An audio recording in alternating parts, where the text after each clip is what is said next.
Quero cumprimentar a todos com a paz do Senhor Jesus.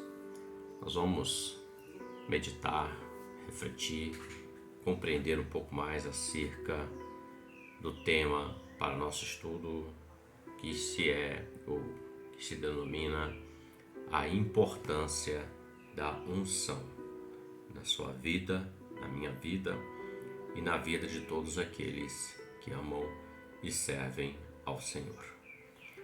Nosso texto base será o que está no primeiro livro de Samuel, no capítulo 16, verso de número 13. Na versão corrigida está escrito assim: Então Samuel tomou o vaso do azeite e o ungiu no meio de seus irmãos. E desde aquele dia em diante o Espírito do Senhor se apoderou de Davi. Então Samuel se levantou e se tornou a Ramá. Na versão revisada está escrito o seguinte: Tomou Samuel o chifre do azeite e o ungiu no meio de seus irmãos. E daquele dia em diante o Espírito do Senhor se apossou de Davi. Então Samuel se levantou-se e foi para Ramá. Vou ler em outra versão, uma terceira, para nós compreendermos um pouco mais, melhorar nosso entendimento. Na versão NTLH, a nova tradução na linguagem de hoje, diz assim: Samuel pegou o chifre cheio de azeite e ungiu Davi na frente de seus irmãos. E o Espírito do Senhor dominou Davi, e daquele dia em diante ficou com ele, e Samuel voltou para Ramá. Então veja, nossa temática é a importância da unção na vida do homem de Deus, na vida do servo do Senhor. Nós colocamos essas três versões da palavra, corrigida, revisada e a NTLH. Todas as três falam do mesmo assunto, de formas diferentes, com uma palavra ou outra, conotações diferentes, mas com o mesmo sentido, que é a unção que foi dada, derramada, o azeite sobre Davi, o maior rei que existiu. E nós vamos tomar como base isso para nosso entendimento e nosso estudo deste dia, desta hora. A unção no Antigo Testamento, como nós lemos um texto no Antigo Testamento, ela era sobre sacerdotes. Levítico 8:30 fala o seguinte, que toda a linhagem de Arão e seus filhos, os sacerdotes, os levitas, deveriam ser ungidos com o azeite santo, o azeite da unção. Também era derramada sobre os reis daquele tempo. Nós temos exemplo, Saul, Davi e Salomão. 1 Reis 1:39 vai revelar que quando era separado um rei, descia-se o azeite sobre ele, demonstrando publicamente que ele era alguém separado para aquele ofício, aquela posição de governo, assim como o sacerdote para o ofício de sacerdote. E também era derramado sobre os profetas do Senhor. Em 1 Reis, capítulo 19:16, fala de quando foi derramado o azeite sobre a vida de Eliseu, o sucessor do profeta Elias. Então grave, a unção ela era estabelecida sobre essas três classes: sacerdotes, reis e profetas. A unção ela era a marca dos que eram separados para um ofício ou um fim específico. Conforme dissemos, sacerdote, o ofício das coisas do templo, do sacerdócio. Os reis para o governo, o político, o comandar a nação. E os profetas, aqueles que traziam a mensagem direta do Senhor. Então, era com um fim específico. Tinha uma especificabilidade para cada situação ou cada ponto. Nós falamos aqui de três. Então, era derramado esse azeite para que fosse reconhecido publicamente que aquele era alguém separado pelo Senhor. Um rei, um sacerdote, um profeta, alguém que era ungido de Deus, recebia aquele óleo, foi reconhecido publicamente. Mas muitas das pessoas, às vezes, olhando a palavra, às vezes não alcança alguma coisa, por quê? Estão às vezes focados na unção que estava sobre Davi, ou naquela unção que veio lá em Pentecostes, capítulo 2. Mas a primeira unção revelada dentro da palavra, o primeiro ser a ser ungido, está exatamente em Ezequiel, capítulo 28, do verso 14 ao 15, que declara assim: Tu eras querubim ungido para proteger, e te estabeleci no monte santo de Deus. Estavas no meio das pedras afogueadas e andavas. Perfeito eras nos teus caminhos, desde o dia em que foste criado, até que se achou iniquidade em ti. O texto fala de um querubim ungido, então ele está falando acerca daquele que estava na eternidade, um querubim. E nós entendemos que o nome do querubim era Lúcifer, antes dele se tornar Satanás, ou Diabo, como é o Novo Testamento, ou outros nomes que ele é conhecido como a antiga serpente, o dragão, o adversário. Pois bem, nós lemos que ele era querubim ungido. Então, antes dessa unção ser escrita, revelada na palavra a nós homens, ela foi derramada, ou feita, ou realizada no tempo eterno, sobre um querubim, que era, conforme lemos, estabelecido para proteger, estava no monte de Deus. Em Isaías 14, do 13 ao 14, vai falar acerca dele assim: E tu dizias no teu coração: Eu subirei ao céu, acima das estrelas de Deus. Exaltarei o meu trono no monte da congregação.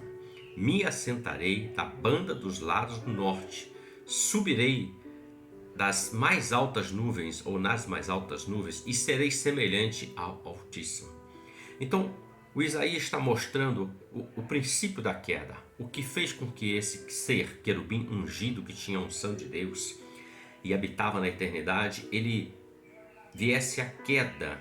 Ele tinha recebido a unção, ele tinha nome, ele tinha unção, mas foi profano.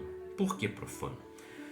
Porque ele estava estabelecido no monte de Deus, recebeu a unção com propósito, conforme nós falamos, mas ele quis se exaltar, ele quis tomar o lugar do Senhor.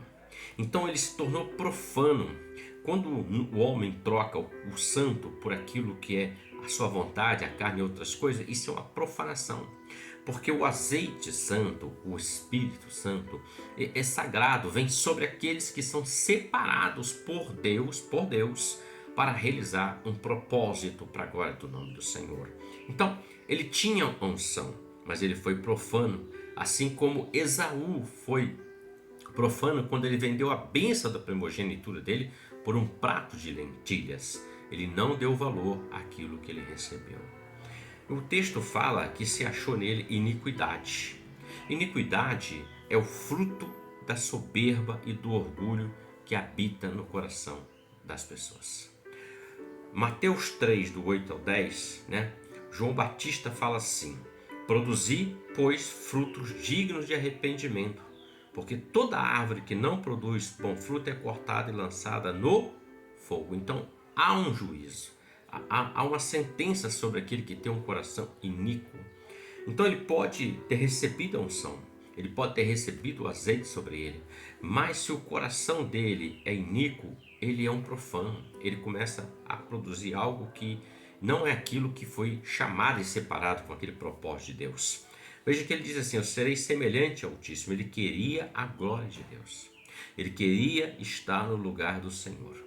E por causa da rebelião dele, ele deixou de ser chamado Lúcifer, ou anjo de luz, ou ser de luz, e passou a se chamar Satanás, que quer dizer inimigo, adversário. Alguém que recebeu a unção, mas não deu a devida importância à unção que estava sobre a vida dele. Alguém que não entendeu que aquela unção que estava sobre ele não foi por ele, mas foi dada a ele por alguém acima dele, por alguém que tem todo o poder, a saber, o Senhor. E ele quis mudar isso, o quadro da história, ele quis mudar a situação e se tornou adversário e caiu da eternidade, da glória de Deus. Pois bem, uma pergunta que nos cabe nesse momento: para que Deus unge a pessoa? Nós estamos aqui que são vários tipos de pessoas, sacerdotes, profetas, reis, com propósito. Deus unge alguém para fazer a diferença. Porque no nosso talento, a nossa capacidade natural, nós temos isso. Deus também dá. mas nós precisamos de algo sobrenatural, algo maior do que isso. Então a unção é para fazer a diferença, é uma capacitação que vem do alto para a vida do homem, para a vida daqueles que amam e servem ao Senhor, para os eleitos, aqueles que Deus escolheu, aqueles que estão na presença de Deus. Deus derrama do alto os céus essa capacitação sobrenatural. Quem tem a unção, por onde ele passa, ele muda a história das pessoas. Quem de fato entende que a unção não é dele, mas é para a glória de Deus, ele muda a história das pessoas. Exemplo, em Atos capítulo 3, do verso 1 ao 10, vai falar acerca daquele homem que era colocado à porta do templo chamada Formosa. O Espírito Santo já havia vindo sobre todos que estavam naquela casa. Eles ficaram em obediência. O Senhor diz: fiquem em Jerusalém até que do alto sejam revestidos de poder. Então cerca de 120 pessoas ficaram ali em obediência, esperando o cumprimento da promessa. Só abrindo um parênteses, quando nós estamos na obediência, esperando o cumprimento da promessa, é do alto que vem sobre nós aquilo que foi prometido, assim como veio o Espírito Santo. Então o texto revela que Pedro e João subiam à hora da oração, às 3 da tarde. E era posto esse homem ali à porta do templo chamada Formosa para esmolar, pedir ajuda. E ele pede algo a João e a Pedro. E Pedro e João, não tinha. Mas Pedro diz para ele assim: olha para nós. Eu não tenho ouro, eu não tenho prata. Ou seja, ele está falando, não tenho as coisas que são valores terrenos, valores materiais. Eu não tenho isso na minha vida. Mas o que eu tenho, eu te dou. Ou seja, ele toma ele pela mão direita e diz para ele: levanta, e se levanta, e ele começa a andar. O que Pedro está dizendo é o seguinte: eu não tenho ouro, não tenho prata. Não tenho prata, não tenho ouro, mas o que eu tenho eu te dou. Aquilo que ele recebeu do Senhor, que não era dele, mas estava sobre ele, estava nele a unção. E a palavra fala que aquele homem começou a andar. Pedro recebeu aquilo lá no Pentecostes, conforme eu falei. A unção, ela é individual, cada um recebe a sua. Apesar dela acontecer às vezes no coletivo, várias pessoas, mas ela é específica no individual. Deus unge cada um para um propósito. E ele recebeu no dia de Pentecostes. E Pedro disse: eu te dou. Ou seja, não é para vender, eu te dou se você me der dinheiro. Não é barganha, não é fazer comércio com aquilo que Deus deu. Muitos têm feito isso. Têm usado o dom, a capacitação de Deus, a unção, como um comércio, um meio de vida. Mas naquele dia, Jesus disse assim: eu não vos conheço, apartai-vos de mim, vós que praticais a iniquidade. Pois bem, mudou a história daquele homem. Aquele homem que nós vamos ver mais adiante, no capítulo 4, vai revelar que esse homem tinha mais de 40 anos de idade. E esse homem recebe uma bênção. E a primeira coisa que ele faz, observando o texto, é que ele se levanta, ele entra para dentro do templo. A Bíblia diz que ele saltava de alegria, ou seja, ele glorificava a Deus, ele estava feliz com Deus, porque Deus curou a vida dele.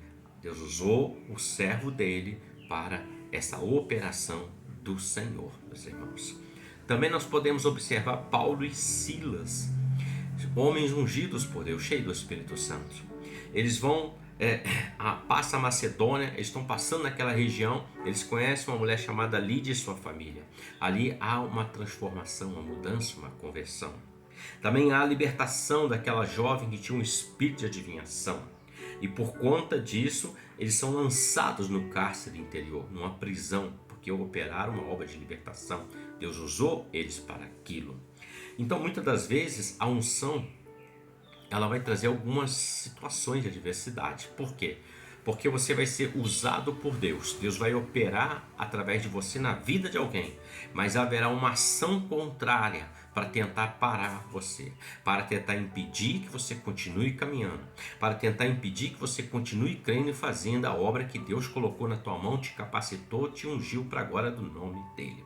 A palavra fala que eles foram encerrados ou presos, encarcerados em uma prisão, em uma cadeia. E lá dentro daquela cadeia, nós vemos que perto da meia-noite eles estavam orando e cantando hinos a Deus. O que eu olho para esse texto e compartilho para o nosso entendimento É claro que não é a totalidade, porque o Espírito Santo vai nos dando entendimento quanto mais nós buscamos do Senhor. Nesse momento eu entendo que a unção, ela nos dá força para suportar as lutas, as dificuldades. Porque Paulo e Silas haviam sofrido quarentenas, chicotadas e foram presos no cárcere interior. Estavam presos naquele lugar. Mas o fato deles terem apanhado, estar com as costas sangrando, estarem presos, não foi forte o suficiente ou não impediu que eles adorassem o Senhor. O texto diz que eles cantavam hinos a Deus e oravam ao Senhor. Ou seja, eles estavam glorificando a Deus mesmo na dor, entendendo que a unção que estava sobre ele era para a glória de Deus. E isso fez com que a presença de Deus se fizesse naquele lugar. Então, o ungido de Deus, aquele que é separado pelo Senhor, e aonde ele passa, ele tem que fazer a diferença. E essa diferença não é para a glória dele, é para a glória do nome do Senhor Jesus, para a glória daquele que ungiu e capacitou. Não é para bater no peito, eu sou ungido, nada disso. Isso é altivez, isso é orgulho, isso é soberbo. Vamos olhar para a palavra e vamos ver que havia uma simplicidade, uma humildade nos homens de Deus, e eles ficavam muito felizes até muitas vezes quando eram perseguidos, porque eles tinham prazer em sofrer assim como o Senhor sofreu também. Mas existem alguns inimigos na vida do ungido. Alguns inimigos que se levantam para tentar fazer com que o ungido perca aquilo que Deus colocou sobre a vida dele, para que aquilo se torne até profano, como eu citei o caso de Lúcifer. Pois bem, eu vou citar aqui alguns inimigos. O primeiro deles, não numa ordem de grandeza, ele fala do orgulho, da altivez de espírito. É o mesmo sentimento que estava sobre Lúcifer, que fez com que Lúcifer caísse da eternidade e se tornasse Satanás, adversário. Tiago 4,6 declara assim: Deus resiste aos soberbos, dá, porém, graça aos humildes. Provérbios 16,18 declara o seguinte: a soberba precede a ruína e a altivez do espírito precede a queda. Precede a ruína, a soberba. E da soberba ele vai para um outro estágio chamado altivez, que isso faz com que ele preceda a queda. Então, quando há um orgulho no coração do homem, eu sou profeta, eu sou ungido, eu sou homem tal, isso fere. Todas as vezes que o homem fala assim, a mente de Deus, podemos dizer assim, o Senhor vai lembrar de Lúcifer, do orgulho de Satanás, do adversário. Então isso é um perigo, porque a vitória é dada a nós, mas toda a glória é dada a Deus. Quando Deus nos usa, glória é o nome dele, a glória é dele, o reconhecimento tem que ser para ele. Segundo inimigo: primeiro, orgulho, altivez, soberba. Segundo, a desobediência. Isso é complicado demais. Em 1 Samuel capítulo 15, verso 22 ao 23, vai falar acerca do rei Saul. Também foi ungido, recebeu azeite sobre ele, foi separado para ser o primeiro reino do povo, o primeiro rei que reinasse diante do povo de Deus. Mas a palavra diz que ele foi desobediente.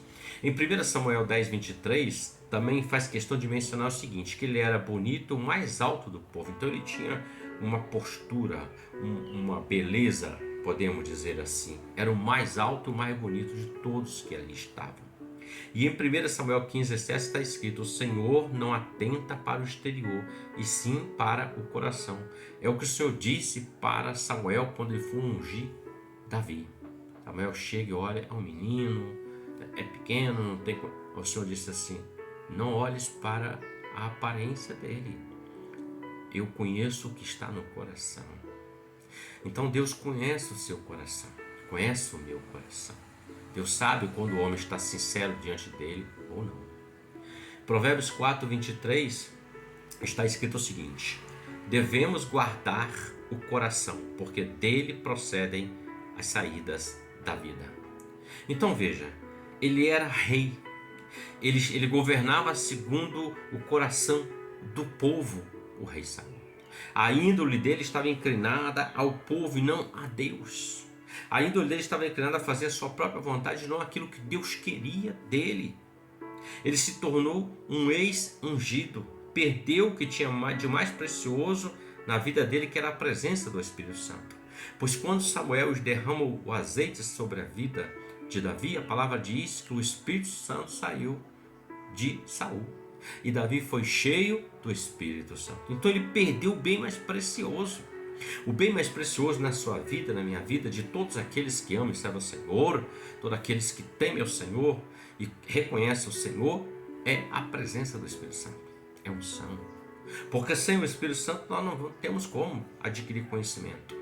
O Espírito Santo é quem está separando uma noiva para encontrar com o noivo, a igreja amada do Senhor.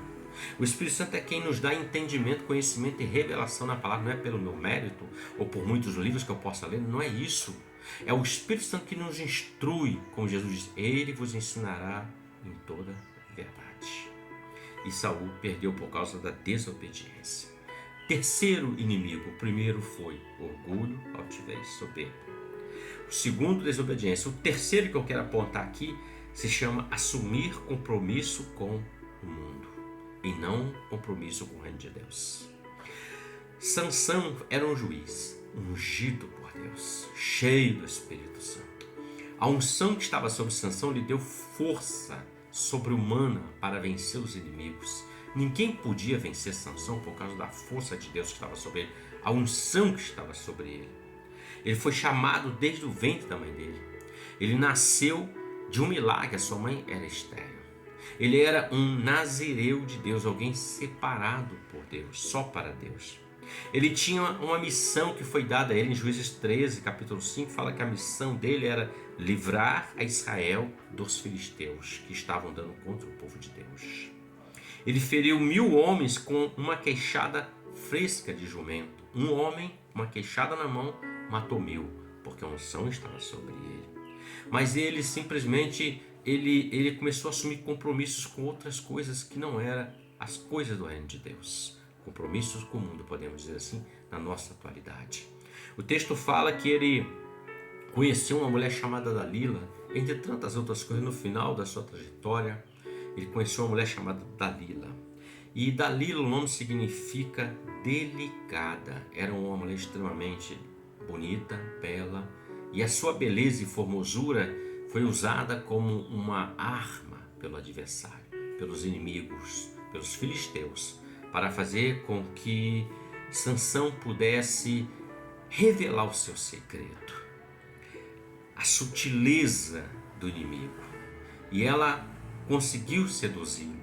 E ele coloca a sua cabeça no colo de Dalila, e o texto diz que ele dorme, ele revela a ela aonde estava o segredo dele, da força dele.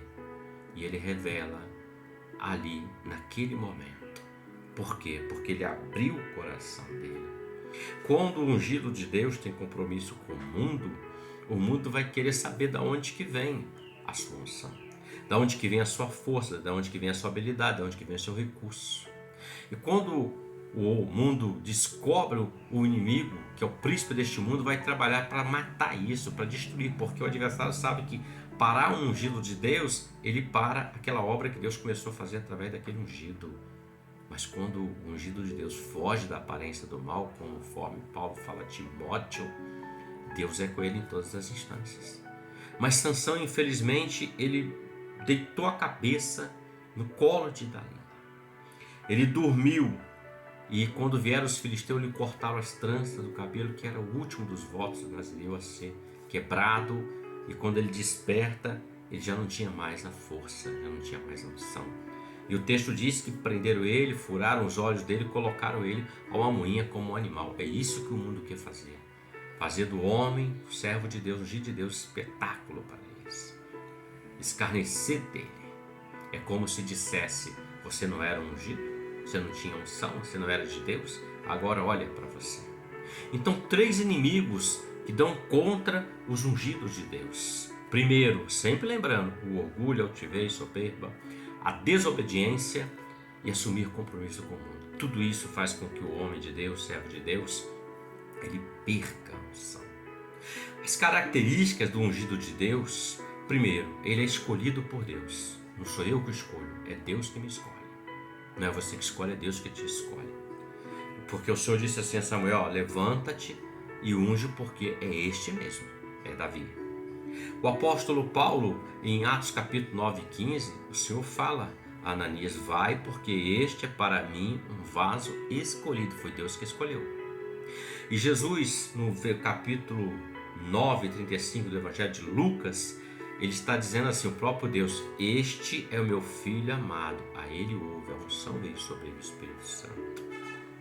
Outra característica, ele tem coragem, segundo Deus. Porque em todo tempo, ele tem um coração segundo o Senhor. A exemplo de Davi. Não coragem, corrigindo, coração. Segundo o coração do Senhor. Em tudo que Davi fazia, ele consultava o Senhor: posso ou não posso? Devo ou não devo? Vou ou não vou? E ele em tudo isso foi obedecendo, tirando aqueles 3 momentos da vida dele que ele falhou. Mas no mais, aquilo em que ele não errou, ele foi segundo o coração do Senhor. Gálatas 2:20, Paulo fala assim: já estou crucificado com Cristo, e vivo não mais eu, mas Cristo vive em mim. O que Paulo está dizendo é: o meu coração agora, ele é dirigido pelo Senhor. Em 2 Coríntios 12:9 está escrito, o Senhor fala para Paulo em um momento que ele estava com a soberba, digamos assim: a minha graça te basta, porque o meu poder se aperfeiçoa na fraqueza. De boa vontade me gloriarei nas minhas fraquezas, para que em mim habite o poder de Cristo. O que Paulo está dizendo é o seguinte: eu sou fraco, mas em Deus eu sou forte. Terceira característica do ungido de Deus: ele é guiado e dirigido pelo Espírito Santo. Davi, no verso 13 de 1 Samuel, do capítulo que lemos 16, 17, vai falar o seguinte: daquele dia em diante, o Espírito do Senhor se apoderou dele, diferente de Sansão e diferente de Saul, que vinha esporadicamente sobre ele. Paulo em Gálatas 5,16 diz: andai em espírito e não cumprireis a concupiscência da carne. Que é a concupiscência? Desejo desenfreado pelas coisas da carne dessa vida. Em Mateus 4, o Senhor 4:11 vai falar acerca da tentação do Senhor Jesus, que o Espírito levou ele ao deserto para ser tentado, mas em todas as 3 que são reveladas na palavra, a unção estava sobre ele, fez com que ele vencesse pela palavra e pela unção que estava sobre ele. Então é a característica: primeiro, é escolhido de Deus; segundo, ele tem um coração segundo o Senhor; e terceiro, ele é guiado pelo Espírito Santo. Então veja, o ungido de Deus, ele não teme a adversidade. O ungido de Deus é como uma árvore plantada junto ao ribeiro de águas. O ungido de Deus é alguém que tem a oração como arma na sua vida. Falamos aqui de Paulo e Silas na prisão. Falamos de Paulo e Silas naquele momento, cheios do azeite de Deus, apesar de estar com a sua carne ferida, mas o seu espírito, ele estava vivo, vivificado, e eles clamavam ao Deus vivo e louvavam o Deus vivo, e Deus veio ao socorro deles, ungido de Deus. Concluindo aqui nosso estudo, nossa compreensão aqui para isso que foi posto para nossas vidas. Concluindo, qual é a missão do ungido?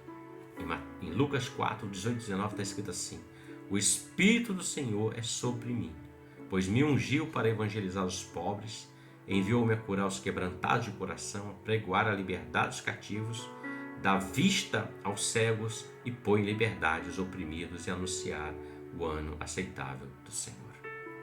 Jesus revela a missão dele. Ungido de Deus, seu filho. Jesus sobe, clama, e vem o Espírito Santo sobre você, sobre mim, sobre a vida da igreja. Essa é a mensagem.